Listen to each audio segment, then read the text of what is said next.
నమస్కారం, శ్రీమాత్రే నమః. ప్రేక్షక మిత్రులందరికీ కూడాను శుభాకాంక్షలు. చాలామందికి ఈ మధ్య కొన్ని అపోహలు ఉన్నాయి. ఈ గ్రహాలు మారడంతో ఏమో అయిపోతుంది అని చెప్పి దాన్ని ఎక్స్ప్రోజల్గా కొంత చెప్పడంతో భయపడుతూ కొంతమంది మాకు కాల్ చేస్తున్నారు. ఏమంటే ఇది ఈ సంవత్సరం మాత్రం కొత్తగా మారట్లేదండి గ్రహాలు. ఈ యుగం పుట్టినప్పటి నుంచి ఇంకా యుగం అంతరించేంతవరకు గ్రహాలు మారుతూ ఉంటాయి.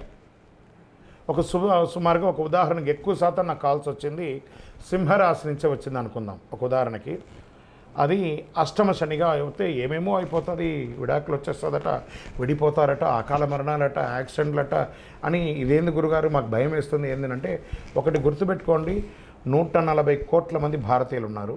ప్రపంచమంతా అక్కడ కొన్ని కోట్ల మంది ఉన్నారు. అందులో నుంచి మనం బైఫర్కేట్ తీసుకుంటే ఒక్కొక్క రాశి వారు 20 కోట్ల 30 కోట్ల మంది ఉన్నారనుకుందాం. ఇది గోచార గ్రహస్థితియే. గోచారం అంటే మీకు చిన్న ఉదాహరణ చెప్తాను చూడండి. ఈ భాగ్యనగరం ఎత్తుకుంటాం. ఈ భాగ్యనగరంలో ఈరోజు ఈ ఆఫీసు ఇది, ఇందులో మనం ఇంతమంది ఉన్నాం. ఇంతమందిలో ఒకరికే ఉంటుంది. సో ఆ ఒకరిని పెట్టుకొని మొత్తం ప్రపంచం అంతా వచ్చేసిందని ఎప్పుడు కూడా ఊహించుకోవద్దు. మళ్ళీ చెప్తున్నాను, గోచార గ్రహస్థితి ద్వారా వచ్చేది మీ వ్యక్తిగత జీవితానికి ఒక 20 నుంచి 30% మాత్రమే.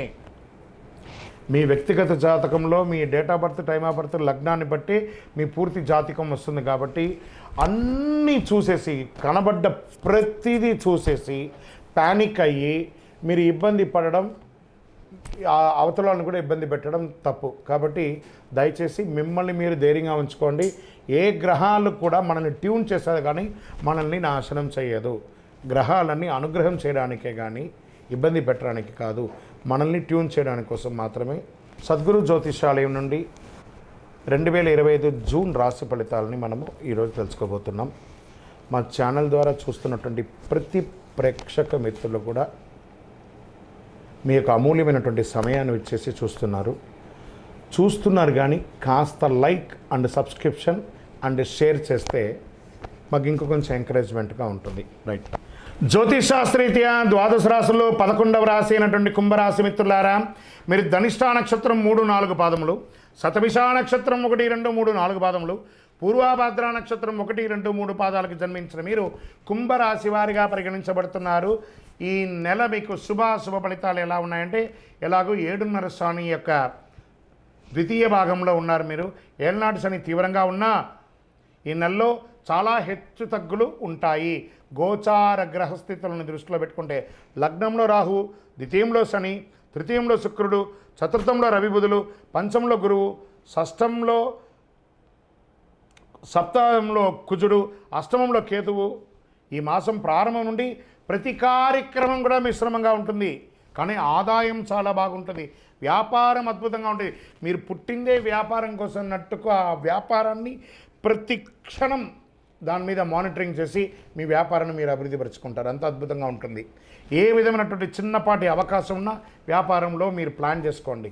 ఎక్స్పాన్షన్ ఆఫ్ యువర్ బిజినెస్, ఈ యొక్క స్టాక్ క్లియరెన్స్ ఎలా చేయాలి, కొత్త వ్యాపారం ఎలా చేయాలి, కొత్త వాళ్ళకి ఎలా చేయాలి. ఈ నెల మీకు వ్యాపారానికి ఒక ట్యూన్ ఇచ్చాడనుకోండి భగవంతుడు. ఉద్యోగులకి ట్రాన్స్ఫర్స్, ప్రమోషన్స్ ఉన్నాయి. సమ్ టైమ్స్ అకాల ప్రమోషన్లు కూడా, అకాల ట్రాన్స్ఫర్స్ కూడా ఉంటాయి. కష్టానికి తగిన ఫలితం ఉంటుంది. నిరుద్యోగులకు మంచి ఉద్యోగం వస్తుంది. ఏళ్ళనాడు శని వల్ల కొన్ని సమస్యలు ఎదురైనా మనోధైర్యంతో దూసుకెళ్తారు మీరు. భాగస్వామి విభేదాలు, ఉద్రిక్తలు, వివాదాలు ఎదుర్కొంటారు. అన్నదమ్ముల మధ్య, అక్కచెల్లెల మధ్య బంధం కష్టతరం. ఏదో రకంగా బయటపడాలని చెప్పి పైన నవ్వుతూ లోపల నిజమైనటువంటి మీరుగా కనబడుతూ ఉంటారు. ఒక ఆప్యాయత అనేది కనబడకపోవచ్చు, అది జాగ్రత్త పడండి. ఒకానొక సమయంలో అన్నదమ్ముల అక్కచెల్లెలు విడిపోయే అవకాశాలు కూడా ఉన్నాయి. ఆస్తి తగాదాలు కూడా అయ్యే అవకాశాలు ఉన్నాయి. మాస ద్వితీయంలో జాగ్రత్త. బంధు వివాదాలు, నూతన పరిచయాల వల్ల నష్టం అవుతుంది. ముఖ్యంగా పితృవర్గీయుల మాట పట్టింపు జాగ్రత్తగా ఉండండి. మన అన్నదమ్ములే కదా, మన అక్కచెల్లెలే కదా, మన తల్లిదండ్రులే కదా, కాస్త ఓపిక పట్టండి. కూర్చొని మాట్లాడుకోండి, సర్దుకుంటుంది అన్నీ కూడాను. 10వ తేదీ తర్వాత వ్యక్తిగత జీవితంలో నిరాశకు గురి అయ్యే అవకాశాలు. మీరు కోరిన మర్యాద, రెస్పెక్ట్ మీకు ఉండకపోవచ్చు ఇంటా బయట. అందుకని అధైర్యపడక్కర్లేదు. కొన్ని రోజులే కదా, మళ్ళీ సర్దుకుంటాం. అతి ధైర్యం పనికిరాదు, అతి ఓపిక పనికిరాదు, అతి పిరికితనం కూడా పనికిరాదు. ప్రేమ వివాహాలు ఈ నెల బెడిసి కొడుతుంది. స్థిరాస్తి వివరాలకి ఈ మాసం అనుకూలమైనది కాదు. మాస ద్వితీయంలో ఎప్పటి నుంచో నిలిచిపోయిన పనులు పూర్తి చేసుకుంటారు. ఇంట బయట గౌరవం పెరుగుతుంది. బంధుమిత్రులతో వివాదాలన్నీ నిదానంగా సర్దుకుంటాయి. రహస్య శత్రువులను గుర్తించి రాజకీయాల నుండి కాపాడుకుంటారు. విదేశాల్లో నివసించేవారు మంచి మార్పులు పొందుతారు. భూములు, రియల్ ఎస్టేట్, క్రయ విక్రయాల్లో జాగ్రత్త. పెట్టుబడి పెట్టేటప్పుడు జాగ్రత్త. మీ సీక్రెట్స్ మీలోనే ఉంచుకొని కానీ ఇతరులకు చెప్పకండి, మా వాళ్ళే కదా అని. సంకష్టహర చతుర్థి రోజు గణపతికి గరికతో పూజ చేయండి. దుర్గా సప్తశతి పారాయణం చేయండి. మీ ఇంటి ఇలవేలిపోయినటువంటి స్వామివారి దగ్గరికి వెళ్ళి మీ యొక్క వయసు సంఖ్య ఎంత ఉందో అన్ని దీపాలు వెలిగించండి. చలివేంద్రాలు ఏర్పాటు చేయండి. జాతకం అంటే ప్రతి ఒక్కరికి కూడా ఒక భయం. ఈ నెల నాకు ఎలా ఉంటుంది, వ్యాపారం ఎలా ఉంటుంది, ఉద్యోగం ఎలా ఉంటుంది, ఆర్థికంగా ఎలా ఉంటానని ఒక భయం ఉంటుంది. దాన్ని తీసేయడం కోసమే ఈ యొక్క నెలవారీ గోచార గ్రహస్థితులు. ఈ గోచార గ్రహస్థితుల ద్వారా వచ్చే ఫలితాలు మీ వ్యక్తిగత జీవితానికి ఒక 30% మాత్రమే వర్తిస్తుంది. మీ యొక్క వ్యక్తిగత జాతకం ద్వారానే సంపూర్ణ జాతకం అనేది వస్తుంది.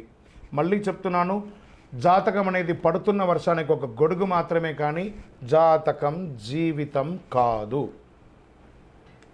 మళ్ళీ జాతకాన్ని ఎవరెవరు అడగాలి అంటే 21 వయసులోపు ఉన్న వాళ్ళు అడగకూడదు, 60 వయసు పై చిలుకు వాళ్ళు అడగకూడదు. ఎందుకంటే వాళ్ళు పెద్దవాళ్ళు కాబట్టి వాళ్ళకి అన్నీ తెలుసు. ఆర్థికమైనటువంటి లావాదేవీలు చేసేసి అప్పులు తీరడానికి కోసం జాతకం అడిగితే జాతకం చెప్పించుకుంటే అప్పులు తీరవు. ఇల్లీగల్ అఫైర్స్ గురించి అడగకూడదు. జాగ్రత్త. అసాంఘిక కార్యక్రమాలు జాగ్రత్త. వివాహేతర సంబంధాలు జాగ్రత్త, దానివల్ల అవమానపడతారు. ఆరోగ్యాన్ని నిర్లక్ష్యం చేయొద్దు. విద్యార్థులకి చాలా ఇది ఒక మంచి సమయం కూడా చెప్పచ్చు. మంచి అవకాశాలు వస్తున్నాయి, మార్పులు వస్తున్నాయి.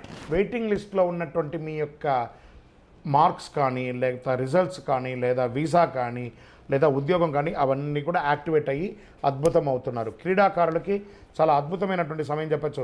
రాజకీయ నాయకులకి కాస్త మిశ్రమం అండి. ప్రజాక్షేత్రంలో వెళ్ళేటప్పుడు నోరు అదుపులో పెట్టుకోవడం మంచిది. తస్మాత్ జాగ్రత్త. షేర్ మార్కెట్ మిశ్రమం. మీడియా రంగం వారికి మిశ్రమం. ఐటీ రంగం వారికి కాస్త ఆశాజనకం. అదృష్టం రోజులు జూన్లో 1, 3, 7, 9, 13వ తారీఖులు బాగుంటాయి. అదృష్ట సంఖ్యలు 3 మరియు 7 బాగా ఉంటుంది. చంద్రాష్టమం 4వ తారీఖున 7:35 నుండి 6వ తారీఖున 8:06 రాత్రి వరకు చంద్రాష్టమం ఉంటుంది. జాగ్రత్త. ఆదిత్య హృదయం వినండి. విష్ణు సహస్రనామ పారాయణం చేయండి. సుదర్శన మహాయంత్రాన్ని ప్రార్థన చేయండి. పేద విద్యార్థులకి బట్టలు కానీ పుస్తకాలు కానీ ఇవ్వండి. మీ ఇష్ట దైవంలో కులదైవం దగ్గరికి పోయి మీ వయస్సు ఎంత ఉందో అన్ని దీపాలు వెలిగించండి. 48 రోజులు పూజ చేసినటువంటి అతి శక్తివంతమైనటువంటి కరుంగాలిమాలను ధరించండి. ఆరోగ్యంగా, ఐశ్వర్యంగా, విజయంగా, అద్భుతంగా ఉంటారు. ఇంకనూ మీ యొక్క వ్యక్తిగత జాతకానికి కింద కనబడుతున్నటువంటి నెంబర్కి పేరు, date of birth, time of birth, place of birth WhatsApp చేయండి. విజయోస్తు.